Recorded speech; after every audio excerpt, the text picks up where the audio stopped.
6 மாதம் கழித்து 2 லட்சம் ரூபாய் உங்களுக்கு லோன் தருவோன்னு சொன்னாங்க.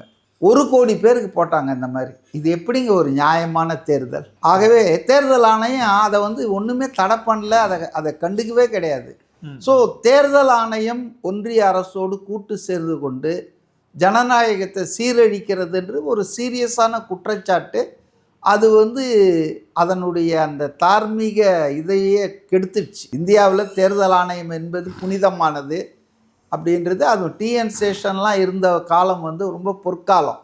ஆனால் இன்றைக்கி ஞானேஷ்குமார் அமித்ஷா ஆஃபீஸில் அவர் கீழே வேலை செஞ்ச ஆளை தூக்கிட்டு இன்றைக்கி தலைமை தேர்தல் ஆணையராக போட்டதால் அவர் இன்னும் அமித்ஷாவுக்கு சலாம் போட்டுக்கிட்டு தான் இருக்காரே தவிர, அவர் ஒரு சுயேட்சையான கான்ஸ்டியூஷனல் பாடி, ஆல் பவர்ஃபுல் பாடின்றதை அவர் இன்னும் உணரலை. ஸோ அதனால தான் இந்த சார் பற்றி ஏகப்பட்ட கான்ட்ரவர்சி எல்லாம் வந்தது. நியோமேட்டின் ஹேர் க்ரோத் லோஷன். இது சாதாரணமான ஹேர் ஆயிலை விட பல மடங்கு வேகமா ஊடுருவி முடி கொட்டுறது, அடர்த்தியின்மை, சிறுவயது வழுக்கை போன்ற பிரச்சனைகளை தடுத்து முடி அடர்த்தியா வளர உதவுது.